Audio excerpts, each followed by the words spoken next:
Sa buong kasaysayan ng tao, may isang tahimik ngunit masidhing digmaang nagaganap sa espiritual na kalawakan. Mula pa sa halamanan ng Eden, ay pinasimulan na ang isang usapin o digmaan sa pagitan ng mabuti at masama.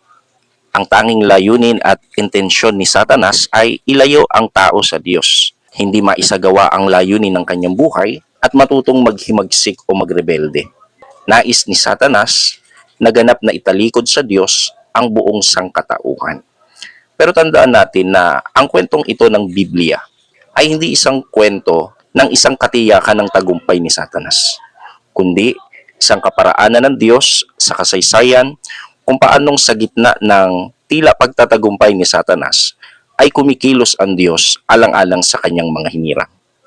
Sa pagkakataong ito ay atin pong tatalakayin ang patungkol kay Satanas at sa kasaysayan ng sangkatauhan kung paanong ang Diyos ay kumikilos para sa kanyang bayan. Ngayon, paano nagsimula ang hidwaan sa pagitan ng plano ng Diyos na pagliligtas at ni Satanas sa kasaysayan ng tao? Pansinin po ninyo sa Genesis chapter 3, pag binasa po natin ito, dito po ay pinasimulang tuksohin ni Satanas si Eva at saka si Adan. Matapos na magtagumpay ni Satanas, ay iginawad ng Diyos ang kanyang hatol. At mula dito sa kanyang pasya, ay ipinahayag ng Diyos yung pong ebanghelyo.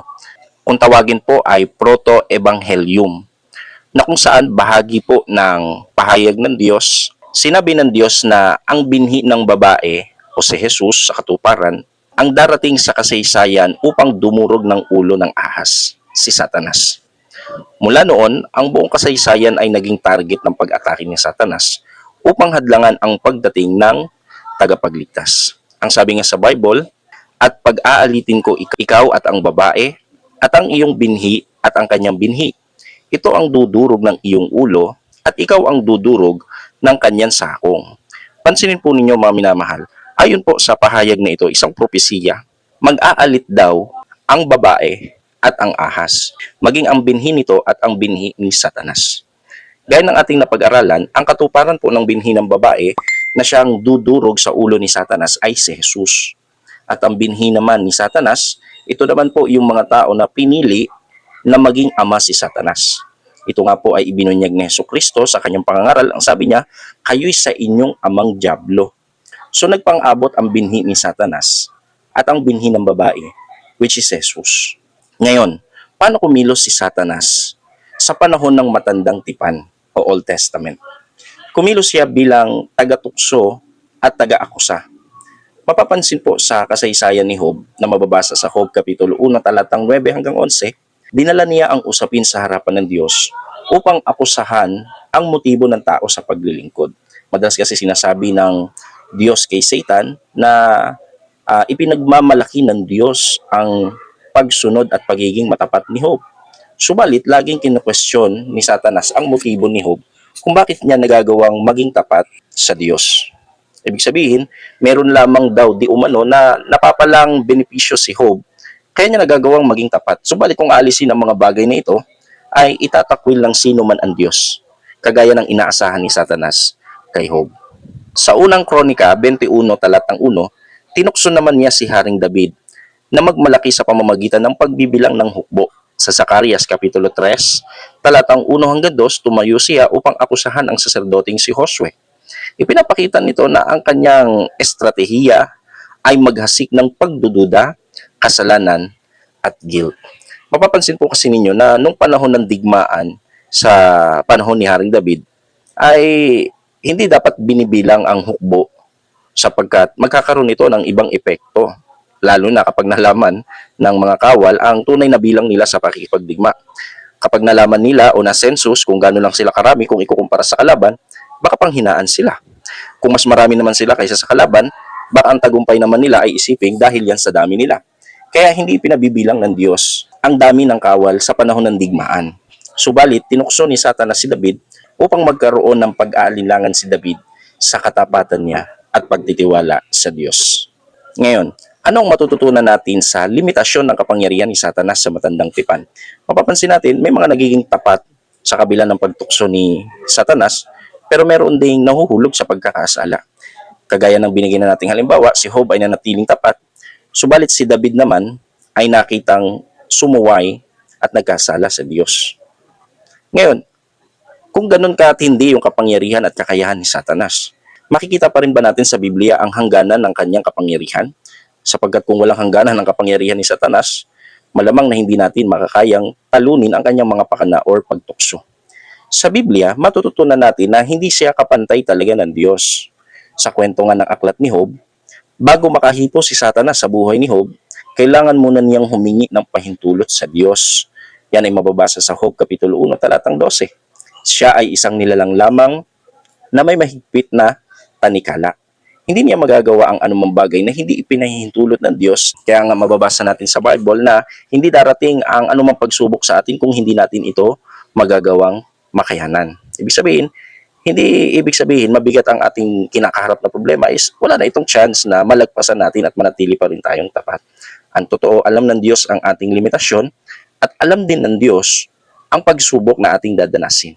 Kung hindi natin ito kakayanin, ay hindi niya ito ipagkakaloob sa atin.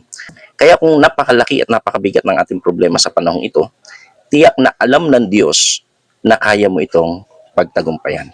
Tandaan natin, hindi magagawa ni Satanas ang anumang bagay malibang ipahintulot ito ng Panginoon.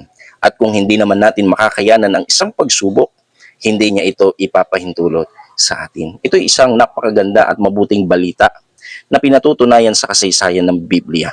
Dito ay makikita natin na maaari pa rin tayong maging tapat sa ating Panginoon at umasang siya ang nakakaalam ng ikabubuti natin anuman ang ating kalagayan sa buhay. Ngayon, nang dumating si Jesus sa lupa, paano siya direktang sinalakay ni Satanas?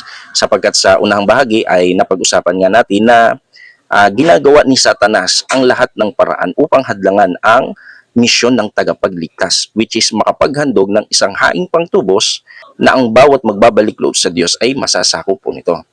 Sinalakay niya si Jesus sa disyerto pagkatapos nitong mag-ayuno ng 40 araw. Yan ay mababasa sa Mateo Kapitulo 4, ang talata ay 1 hanggang 11. Ginamit ni Satanas ang 3 pangunahing bitag.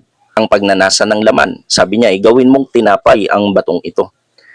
Ganon din ang pagsubok sa proteksyon ng Diyos sa pamamagitan ng pagmamataas. Di ba ang sabi niya, kung ikaw ang anak ng Diyos, magpatihulog ka sapagkat aalalayan ka ng kanyang mga anghel.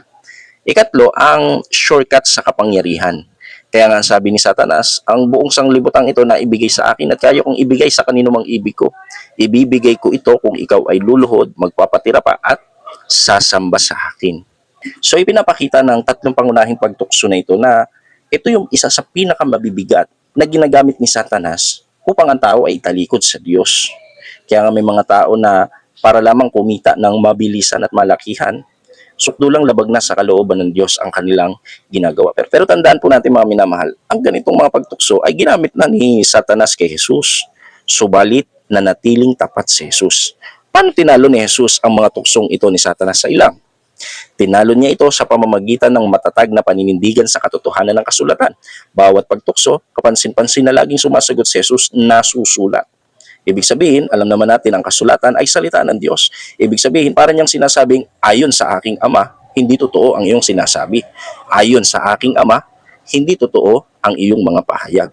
Ang sabi nga sa Mateo 4, talatang 4, ganun din sa talatang 7 at talatang 10, hindi gumamit si Jesus ng pisikal na sandata, kundi ang tapat at tamang pag-unawa sa salita ng Diyos upang pawiin ang kasinungalingan ng kaaway. Kaya matututunan po natin dito na anuman ang mangyari, sikapin nating maging tapat sa salita ng Diyos. Sapagkat ang mga pagsubok na ating nararanasan, ang layunin talaga nito ay sumuway tayo sa kautusan ng Panginoon. Ngayon, nung si Jesus ay naipako sa krus at namatay, inakala ni Satanas na nagwagi siya ng ipako si Jesus. Pero ano talaga ang totoong nangyari sa spiritual na kalagayan? Ang krus na inaakala ni Satanas na pagkatalo ni Jesus ay naging mismong bitag sa kanya. Sa Colosas Kapitulo 2, talatang 14 hanggang 15, sinasabi na sa pamamagitan ng krus, pinatawad ang ating mga kasalanan at hinubaran ng sandata ang mga pamunuan at kapangyarihan ng kadiliman. Tandaan natin, hindi lang naman ang misyon ni Satanas is patayin si Jesus. Alam ni Satanas ang misyon ni Jesus, makapaghain ng isang handog na siyang tutubos sa kasalanan ng mga taong magbabalik loob. Subalit, hindi ito magagawa ni Jesus kung ito po ay magkakaroon ng kapintasan. Kagaya sa Old Testament, ang paghahandog dapat walang kapintasan.